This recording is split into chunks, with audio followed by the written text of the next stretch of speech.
Kenapa kita harus mencari ilmu? Karena kita emang seharusnya wajib mencari ilmu itu, Bu.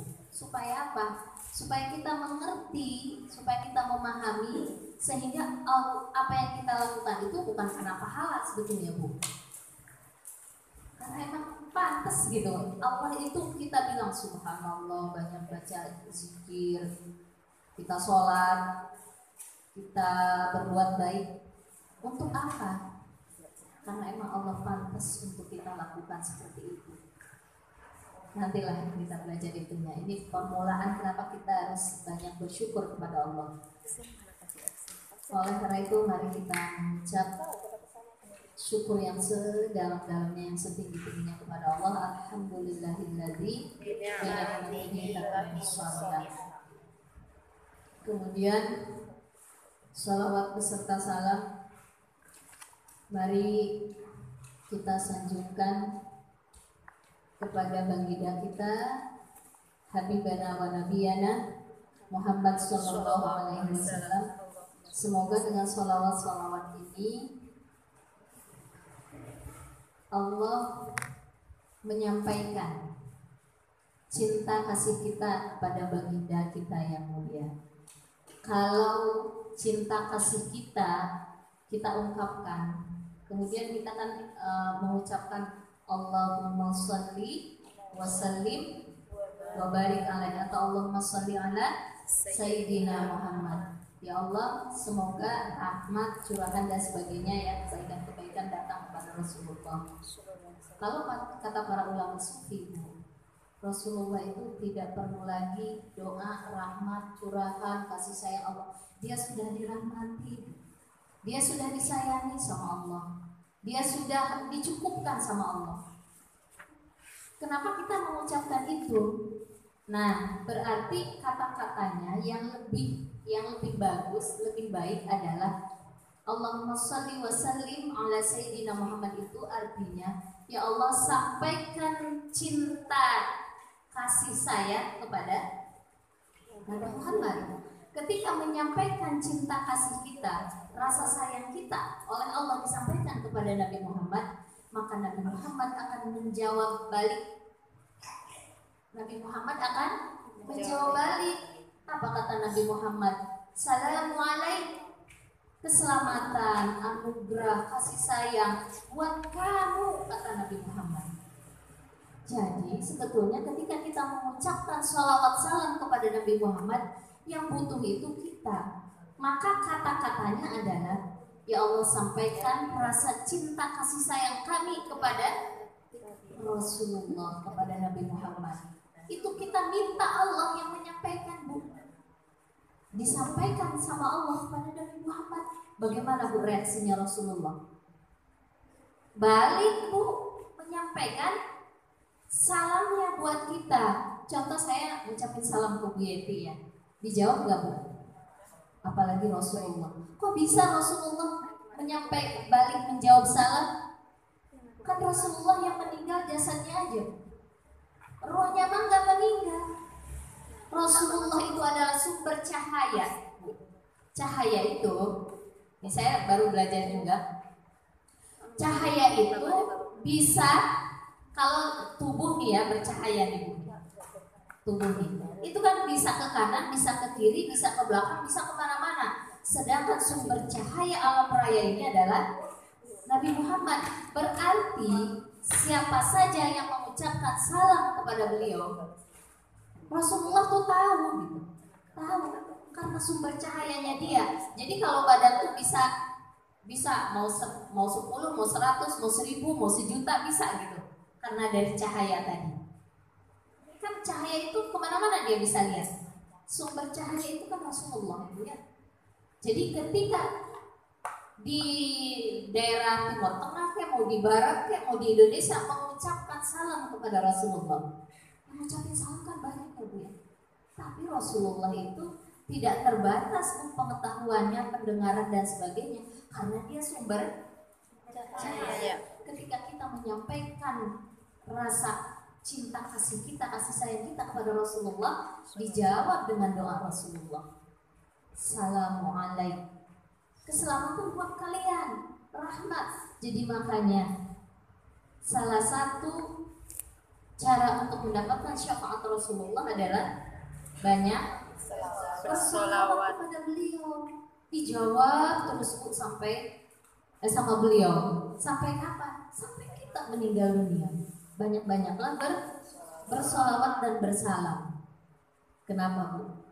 Ada juga ini makna kenapa kita solawat dan salam itu adalah bisa menjadikan sumber cahaya ke dalam hati kita, menjadi kelembutan di hati kita.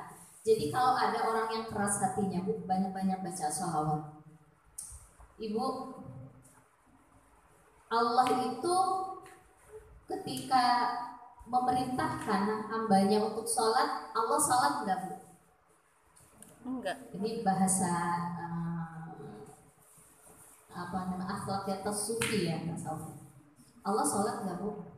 Kan enggak ya. Allah zakat enggak? Enggak. Allah syahadat enggak? Enggak. Kemudian Allah puasa enggak? Sekarang Allah bersolawat enggak kepada Rasulullah? Solawat. Sekarang kita berpikir, Allah sholat itu kan sesuatu yang tinggi ya, Bu ya. Kemudian puasa juga sesuatu yang ibadah yang mulia. Nah, sekarang berpikir kita, Allah tidak melakukan apa-apa yang Dia perintahkan kepada kita. Tidak ada yang Dia lakukan. Orang Dia nyuruh aja. Tapi kenapa kepada makhluknya Allah bersalawat? Itu kan. Berpikir kita kembali. Saya berpikir, Masya Allah, kenapa Allah bersalawat? Nah, ya ada ayatnya. Innallaha wa malaikatahu yusholluna 'alan nabi. Allah, malaikat bersalawat kepada Rasulullah. Maka berarti Rasulullah itu sangat luar biasa ya. Makanya disebut sumber cahaya dalam hidup kita. Kalau tidak ada Rasulullah, Bu, kita itu nggak tercipta. Ketika Nabi Adam mau bertobat kepada Allah, yang dia ucapkan salam dulu kepada Rasulullah. Jadi kalau kita mau melakukan sesuatu, Bu, mau berdoa, mau memohon, mau minta apa aja kepada Allah, hal-hal yang baik, maka selayaknya bersalawat dulu kepada Rasulullah.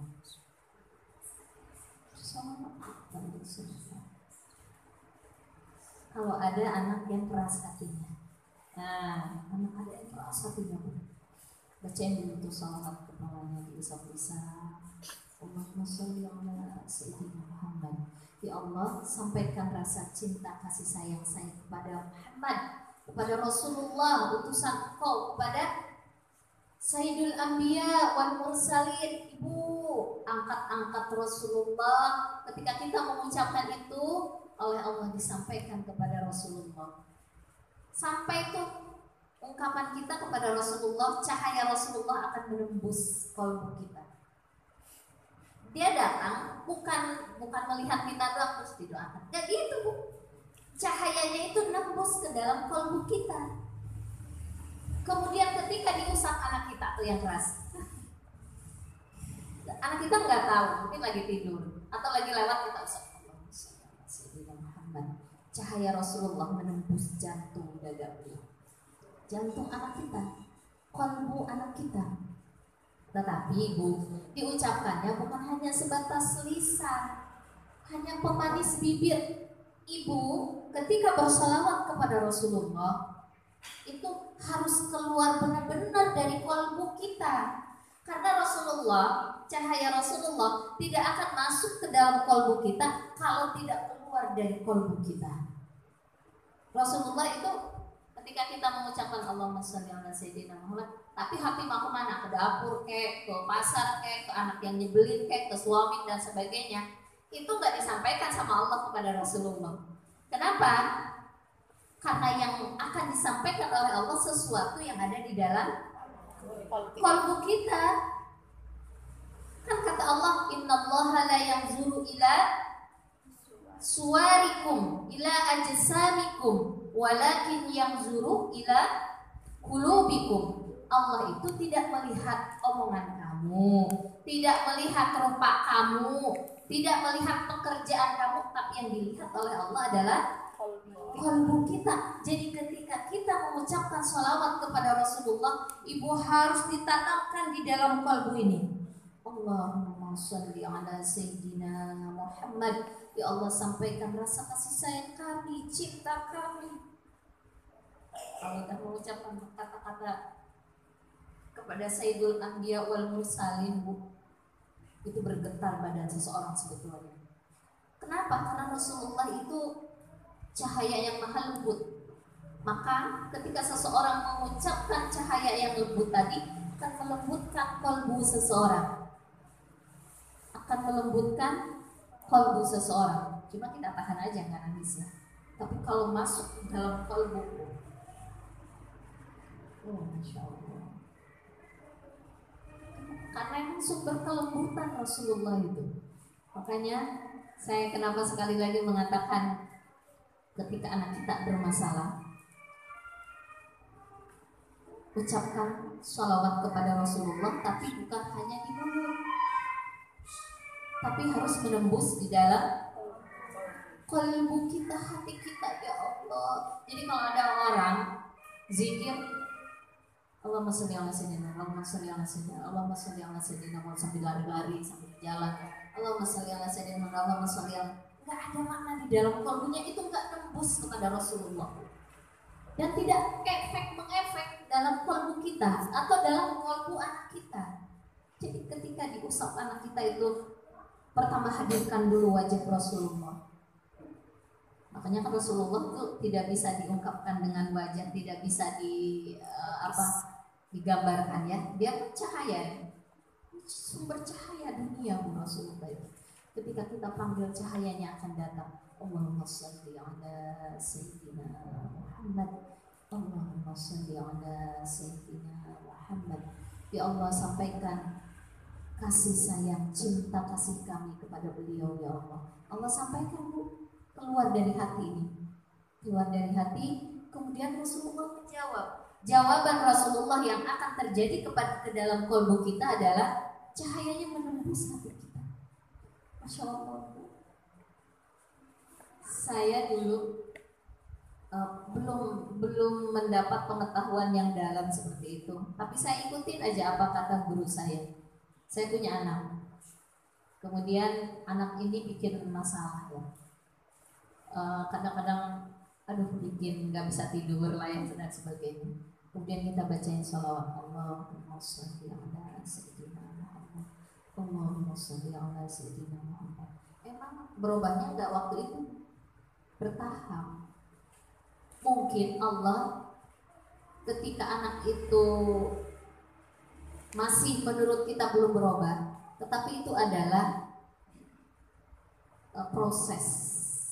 Maka sabar itu dibutuhkan ya, proses Bu. Masya Allah, yang tadinya susah diatur, yang tadinya membantah, apa aja yang kita katakan dibantah.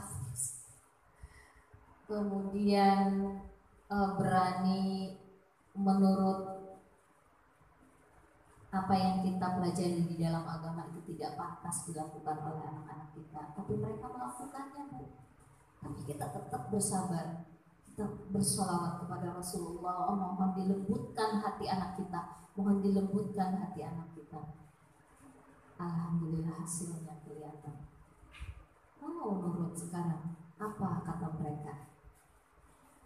Mama, dulu kami melakukan yang tidak benar itu karena belum paham, belum sadar.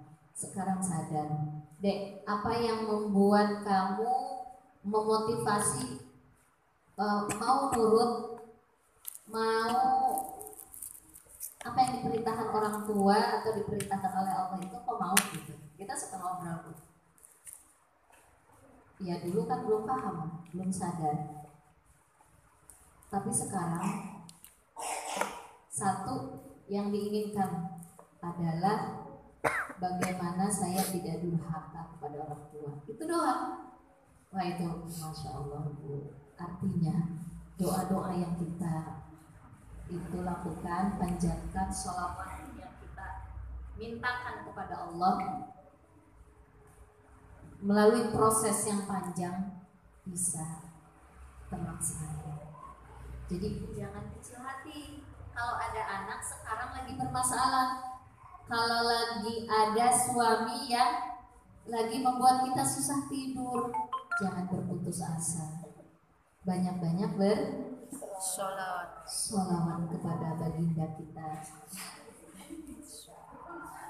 Kan ibu suka sering tidur sama suami, pegang kepalanya, Allahumma sholli ala sayyidina Muhammad. Atau ibu nggak usah terucap, takut ketawa nanti suami nanya, apaan sih sholawat gitu.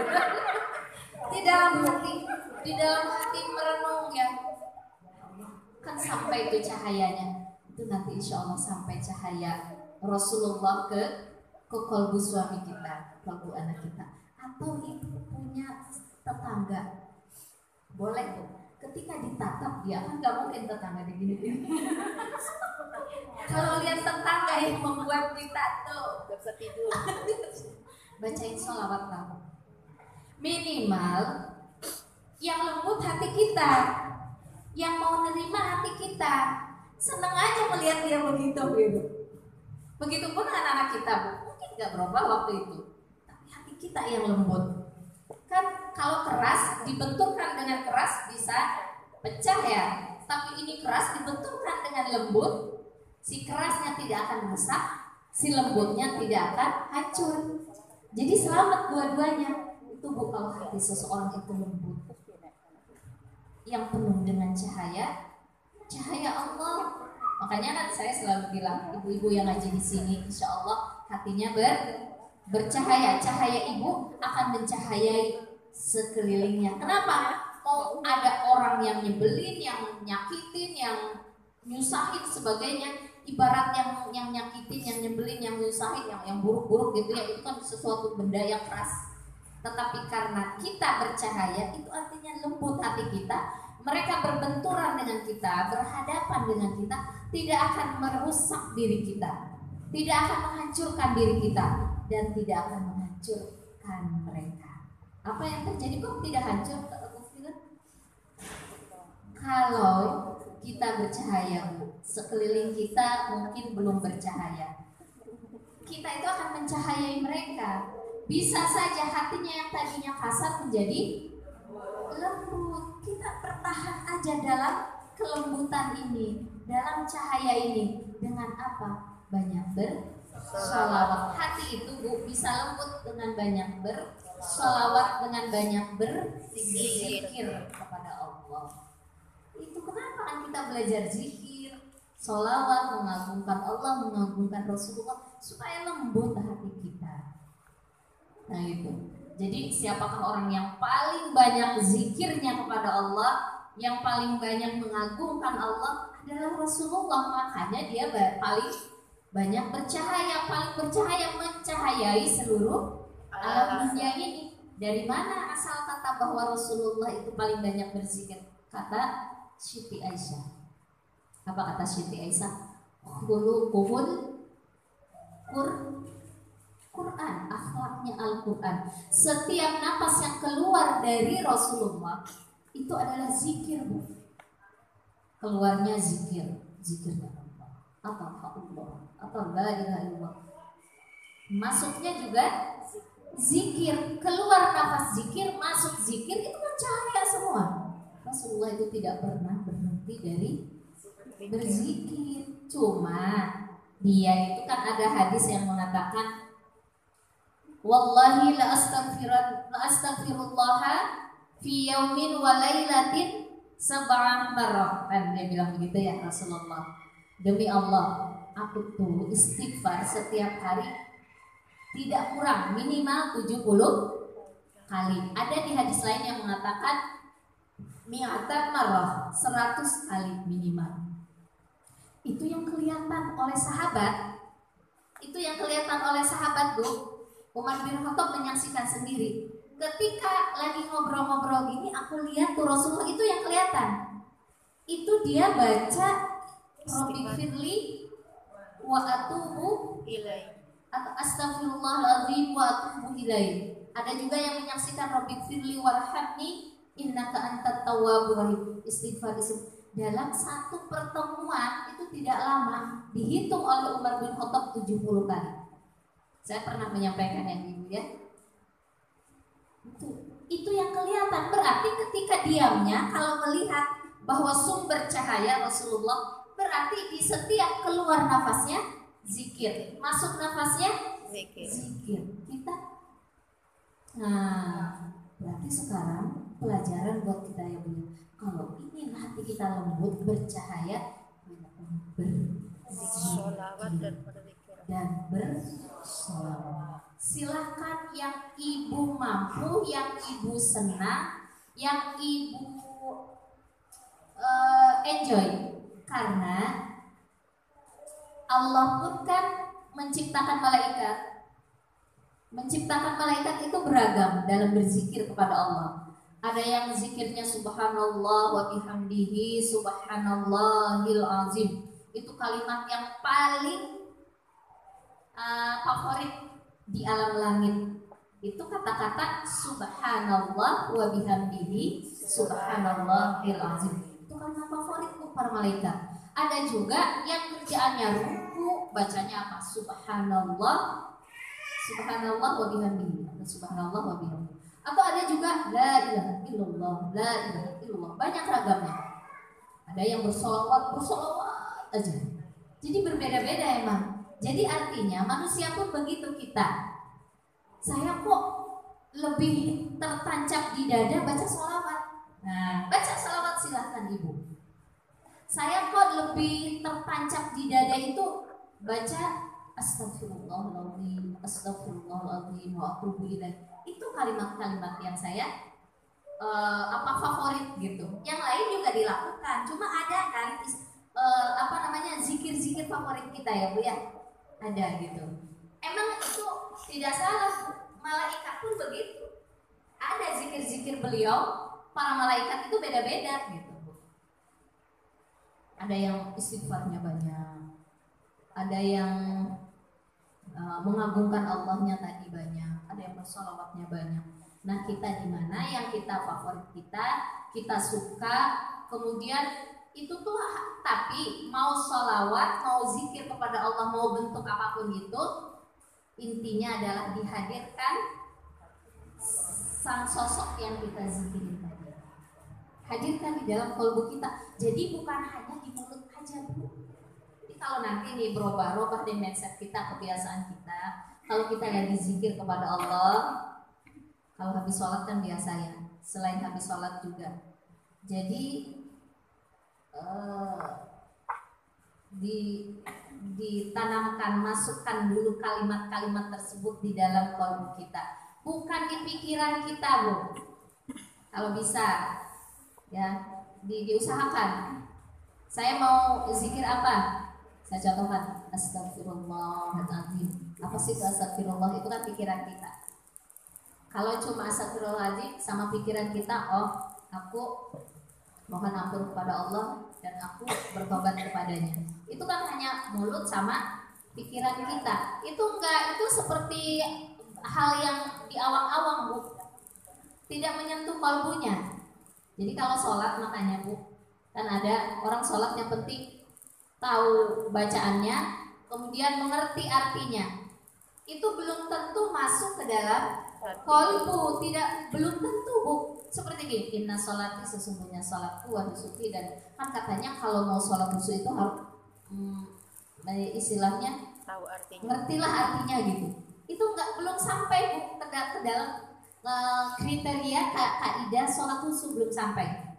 Jadi bagaimana dia akan sampai ke sholat khusyuk kalau bacaan yang kita baca kita pahami, bukan artinya harus selalu tahu semua artinya, nggak mesti Bu. Tapi kalau paham masuk ke dalam kalbu kita, nah itu sholat khusyuk Bu. Jadi kan ada orang yang mengatakan kalau pengen sholat khusyuk bacaannya bisa, kemudian diartikan, katanya artinya tahu gitu. Tidak mesti Bu. Emang Ibu ngerti semua apa yang dibaca di dalam sholat? Enggak, yang penting dipahami. Ketika kita mengucapkan inna sholati wa nusuki, kita paham kita sedang sholat menghadap Allah gitu. Jangan dibawa itu dapur, jangan dibawa itu sumur, jangan dibawa itu kasur, jangan dibawa itu masalah-masalah yang ada di kalbu kita. Saya sedang berhadapan dengan Allah. Itu aja. Saya sedang mengabdi, saya sedang berserah diri kepada Allah. Saya sedang nurut sama Allah. Begitu, Bu. Kalau emang Ibu nggak ngerti artinya, kan di situ diartikan, apalagi kalau ngerti ya, Bu ya. Ya Allah, hidup dan matiku gitu. Jadi ketika hidup, nah, kan kita berhadapan dengan masalah tuh, dengan kehidupan suami, anak, pekerjaan, tetangga dan sebagainya.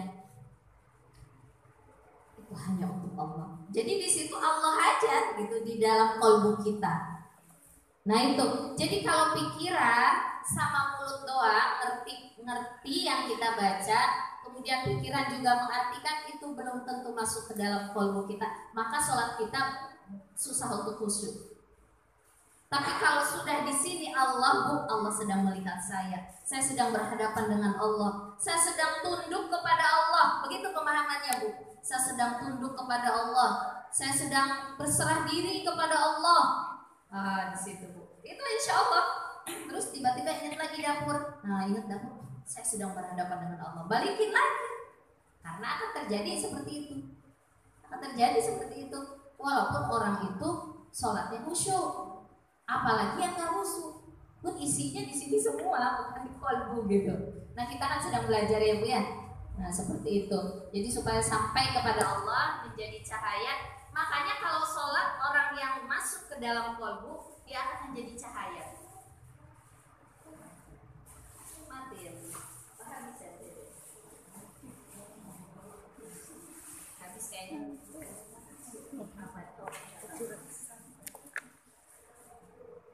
Kenapa saya berbicara seperti ini, Bu?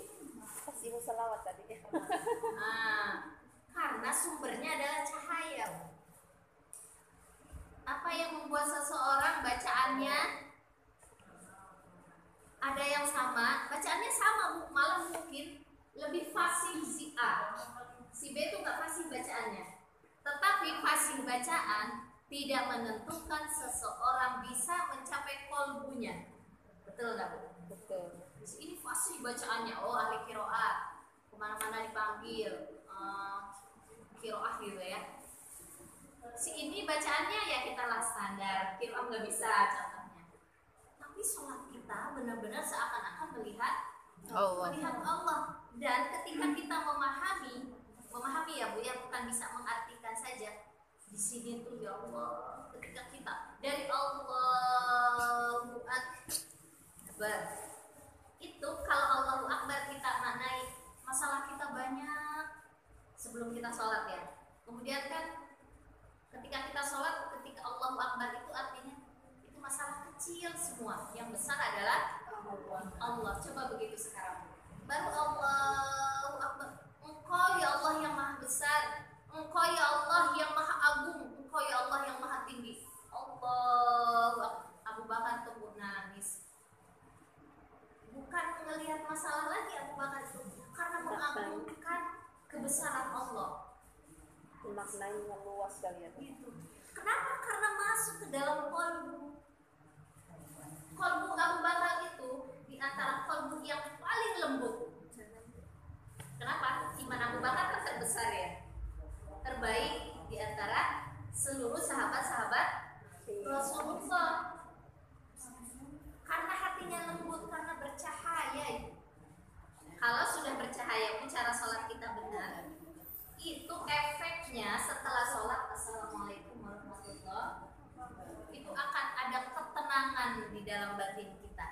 Tenang, bahagia, senang aja bawaannya, rasain deh. Tapi kalau udah assalamualaikum, udah langsung dapur, udah langsung udah teriak lagi. Ayo, gitu, kita suka begitu ya. Pelajaran buat saya, Bu. Ya Allah, Masya Allah, susahnya itu salat subuh yang kita perjuangkan sekarang ini. Begitu susah dan sulitnya salat subuh. Susah nah salat subuh itu. Nah, tapi mudah-mudahan sambil kita belajar, kita perbaiki lagi ya, kita tingkatkan lagi kualitas sholat kita ya, Bu ya. Insya Allah. Masya Allah, bercerita tentang Rasulullah, cahaya beliau ya, saya terkagum terbuai dengan keindahan sholawat tadi. Seakan-akan mencahayai kalbu kita ya. Dari cahaya tersebut merembet ke yang lain ya. Ibu-ibu ngerasain nggak, Bu? Nah, harus, Bu. Kenapa? Kalau apa yang saya sampaikan itu datangnya dari kalbu, kemudian ibu tidak tersentuh, sayang sekali, berarti menandakan hati kita keras. Hati yang lembut berhadapan dengan yang lembut akan tersentuh, Bu. Tapi hati yang keras berhadapan dengan hati yang lembut tidak akan tersentuh hati yang kerasnya. Tapi kalau ibu mau istiqomah haji terus, kayaknya aku nggak begitu tersentuh ya, ibu jangan putus asa. Kenapa? Hari ini mungkin belum tersentuh, besok insya Allah tersentuh. Kita kan setiap pertemuan ini banyak sholawat yang banyak dibacakan Al-Quran. Wa idza dzukirallahu wajilat qulubuhum, tersentuh di situ. Wajilat itu ketika dibacakan, ketika dimasukkan sesuatu ke dalam kalbu ibu tuh wajilat. Wajilat itu apa? Menyentuh. Tersentuh. Jadi kalau ada apa ya? Air itu kan tenang ya, Bu ya. Terus drop gitu kan, dia kan akan goyang. Wajilat qulubuhum wa idza tuliyat alaihim ayatuhu zadatuhum imana. Kalau dibacakan ayat-ayat Allah, ibu akan bertambah keimanannya. Tadi saya sentuh. Nah, sentuh kalau ibu sentuh itu akan bergetar. Bergetar nggak, Bu? Kalau ibu nggak bergetar sayang. Ini pelajaran kalbu. Bergetar sayang ya, Bu ya. Bukan saya seperti guru saya mencontoh guru saya gitu. Bilang seperti itu. Saya belajar, Bu.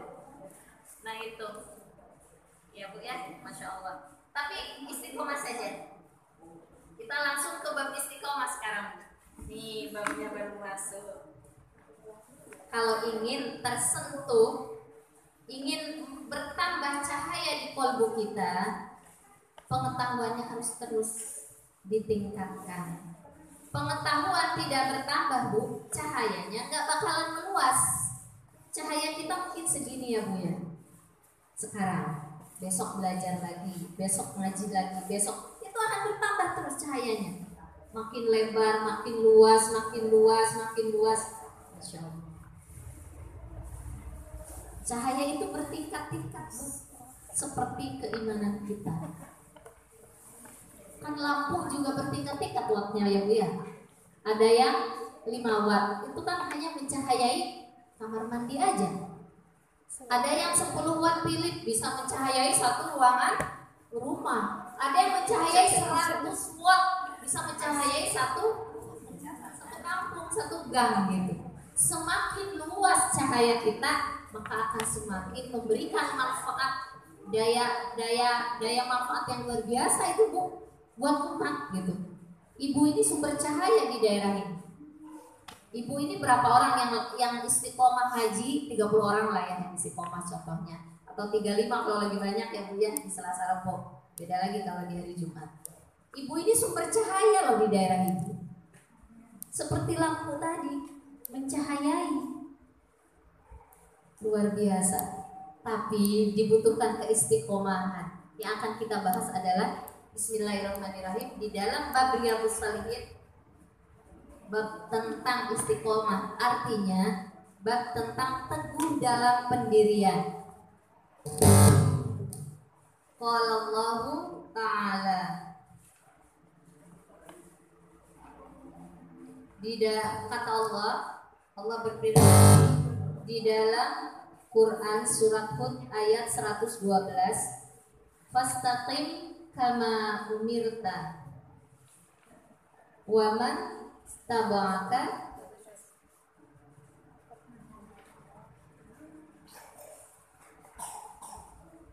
Wa man taba'aka wa man taba ma'aka wa la taghaw.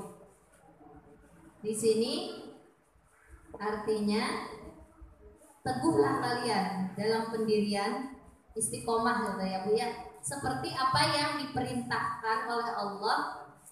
Ini Allah memerintahkan kepada Rasulullah Bu untuk istiqomah. Teguhlah ya Muhammad ketika kamu punya pendirian yang baik, yang bagus gitu. Kemudian beserta orang-orang yang taubat. Kan yang diajak oleh Rasulullah tadinya jahiliyah semua kan. Kemudian mereka bertobat masuk Islam, mereka bertobat masuk Islam. Beserta orang-orang tobat. Wala tatgau, dan janganlah kalian menyimpang atau berlebih-lebihan. Kata Ibnu Abbas, ayat ini Bu, yang diturunkan oleh Allah tentang ayat istiqomah, ayat yang paling terberat yang diterima oleh Rasulullah. Di antara seluruh Al-Quran 30 juz, 114 surat, 6.236 ayat. Ada yang mengatakan 666, itu mempermudah saja gitu ya. Itu ayat ini adalah ayat yang terberat yang diterima oleh Rasulullah. Kenapa? Karena ketika seseorang hijrah, dapat nih ayat ini Rasulullah, itu perintahnya oleh Allah suruh istiqomah Bu. Kita contohin kenapa berat. Ketika seseorang disuruh sholat, ketika sholat yang pertama mungkin mudah, tapi apakah dia bisa istiqomah sholat tiap hari di awal waktu selama sehari 5 kali sampai dia meninggal? Mudah apa susah? Susah. Maka kata Rasulullah, ini ayat yang terberat Bu. Jangankan itu, kita aja Bu. Saya melihat ketika ibu-ibu ngaji nih ya, ketika mau masuk ke musola Anubala ngaji, awal-awalnya mungkin agak berat ya Bu ya. Apa sih dalam pengajiannya seperti apa? Cuma itu aja. Kemudian berjalan waktu, berjalan, ibu datang. Awal ngaji itu berat, tapi mempertahankan mau ngaji terus itu lebih berat. Godaannya lebih berat. Godaannya lebih berat. Lebih berat Ibu.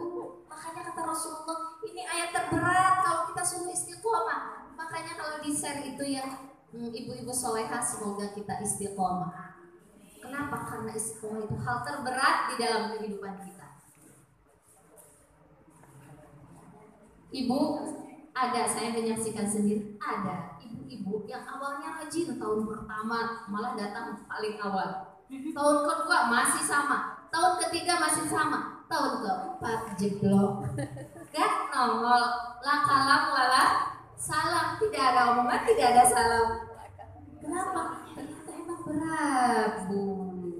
Nah ibu-ibu nih lagi diuji nih sekarang. Udah berapa tahun nih ngaji Riyadhus Shalihin nih di Majelis Ta'lim Anubala? Udah 2 tahun. Udah kayaknya udah cukup deh. Itu tidak istiqomah Bu. Nanti akan ada hadiah yang akan Allah berikan kepada orang yang istiqomah. Bukan hari ini. Ini baru dalam hal pengajian.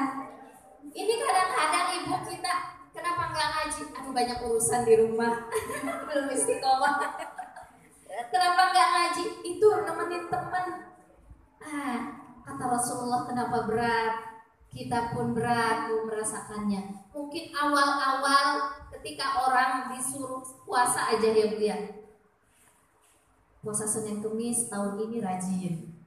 Tahun depan ya jamin ya Bu ya. Naik. Kalau dia terus di dalam kebaikan-kebaikan tersebut, itu namanya istiqomah. Kita cari apa sih arti istiqomah menurut para ulama ya. Itu baru contoh aja satu, nanti disentil lagi sama yang lain. Itu khususnya buat saya. Kata para ulama, nih muridnya Ibnu Abbas, saya lupa namanya siapa. Beliau mengatakan bahwa istiqomah itu artinya istaqimu syahadata an la ilaha illallah. Istiqomah di dalam persaksian bahwa tiada Tuhan selain Allah hatta lahikum billah, sampai dia menghadap Allah Subhanahu wa ta'ala. Maksud syahadatu an la ilaha illallah itu, Bu, ketika seseorang sudah bersyahadat, dia masuk Islam, artinya konsekuensinya apa yang diperintahkan oleh Allah kan dia lakuin, apa yang dilarang Allah dia tinggalkan. Itu dia istiqomah, berpegang teguh. Pokoknya kata Allah A, saya ikutin A, kata Allah B, saya ikutin B. Padahal banyak yang ngiming-ngimingi, kesini dong, terus aduh yang ini enggak bisa, saya pokoknya kata Allah A, saya A, kata Allah B, saya B, saya ikutin. Kata Allah tidak boleh A, saya tidak akan mengikuti A. Kata Allah tidak boleh B, saya tidak akan melakukan hal yang B. Pokoknya kekeh, teguh gitu, kuat gitu kan, seperti itu. Itu kata muridnya Ibnu Abbas, sampai kapan kita mau berpegang teguh terhadap apa yang Allah perintahkan dan apa yang Allah larang, hatta lahikum billah, sampai menghadap Allah Subhanahu. Sampai kapan mau ngaji Riyadhus Shalihin, Bu? Sampai mati. Sampai mati. Mudah apa susah? Susah. Berarti di musola Nubala ini sampai dipanggil Allah, emang iya begitu. Jadi jangan beranggapan udah sekian tahun udah punya ilmunya, udah jadi manusia yang soleha, nggak bisa, Bu. Harus istiqomah. Istiqomah itu dalam perjalanannya, perbuatannya, pekerjaannya tidak bisa setengah-setengah. Harus, nah ini makanya sulit, Bu. Aduh, Bu, bila sulit banget minta sama Allah. Tidak ada yang sulit bagi Allah. Ya Allah, jadikan kami orang-orang yang istiqomah di jalan. Ya Allah, jadikan kami orang-orang yang istiqomah di jalan-Mu. Tancapkan di dalam kalbu kita istiqomah itu apa? Gitu. Ya. Kalau menurut ulama yang lain mengatakan, ini Ibnu Hajar nih, Bu. Beliau mengatakan istiqomah itu melaksanakan perintah Allah atau meninggalkan larangan Allah. Sama ini, ujung-ujungnya sama ini juga. Berpegang teguh sepanjang hayat. Berpegang teguh. Kemudian kalau Ibnu Rajab juga hampir sama. Surutu siratal mustaqim, berjalan di jalan siratal mustaqim, wa huwa dinul qayyim, yaitu berjalan di jalan agama Allah, tidak menengok kanan dan kiri, min ghairi ta'wizin anhu yamna'u wa la yasra. Tidak nengok kanan kiri, saya mau kesini dulu deh, itu nanti dulu deh, nanti dulu gitu. Atau ketika mau sholat zuhur contohnya, nah dulu kan masih lama. Kemudian malam ini nggak dulu deh tahajud. Kayak gitu kan ya. Bulan ini rajin tahajud, bulan depan nanti deh insya Allah kalau nggak banyak kerjaan saya rajin tahajudnya. Kalau nggak banyak yang ini lagi banyak kebutuhan keluarga nih, jadi saya capek banget. Jadi karena capek saya tidak bisa tahajud. Ya ntar deh bulan ini nggak dulu, ntar bulan depan lagi atau tahun depan. Atau kapan-kapan aja deh. Insya Allah saya mau ditancapkan ya, saya mau, tapi malam ini nggak bisa, besok juga nggak bisa. Bukan begitu istiqomah itu, Bu. Mau capek, mau enggak, tetap dilakukan. Cuma mungkin kalau lagi benar-benar luar biasa capeknya karena ada uzur syar'i ya, Bu ya. Itu mungkin tidak banyak. Tapi kalau tidak ada uzur syar'i, kita berdua-duaan sama Allah. Ini yang akan saya sampaikan, bagaimana istiqomah kita bertahajud. Saya mau nyontohin itu aja. Tapi bukan hari ini, mungkin besok ya, Bu ya. Nah itu bab istiqomahnya di dalam Riyadhus Shalihin. Kemudian contoh istiqomah di dalam melakukan pekerjaannya saya ambil dari Mukhtasar Ibnu Qudamah.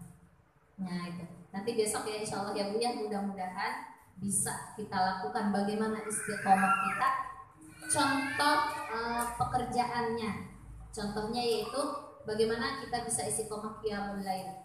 Jadi sekarang arti dari istiqomah dulu, kemudian namanya tadi istiqomah itu berpegang teguh di jalan Allah, melaksanakan perintah Allah, meninggalkan larangan-larangan Allah sampai kemudian akhir hayat. Sampai akhir hayat. Ibu kalau melakukan sesuatu hal yang baik itu biasakan mengatakan begini, tahun ini saya mau yang biasa ada rezeki gitu ya, saya mau kurban.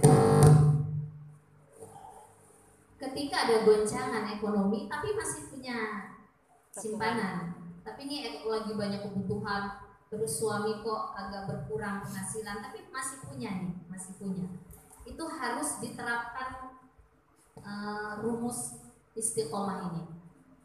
Suatu kebiasaan yang baik jangan ditinggalkan, itu istiqomah. Walaupun goncangan itu ada, ini pengalaman saya Bu di dalam kehidupan. Ketika goncangan ekonomi itu ada, ini sebenarnya udah habis Bu, saya lupa. Goncangan dalam satu keluarga, goncangan lagi ada. Itu uang pas-pasan, tapi masih cukup. Tadinya mungkin banyak gitu simpanannya. Ketika ada goncangan menipis, tibalah waktu Idul Adha. Bagaimana ini kita? Ini uang sudah menipis. Terus apa yang dikatakan oleh si pasangan tadi? Bu, kebiasaan yang baik itu jangan sampai kita lewatkan. Kan masih ada. Insya Allah nanti akan ada lagi rezeki dari Allah. Itu Bu, tadinya tidak akan melakukan pekerjaan tadi karena terdorong istiqomah tadi, maka kurban tadi dilakukan oleh pasangan suami istri ini.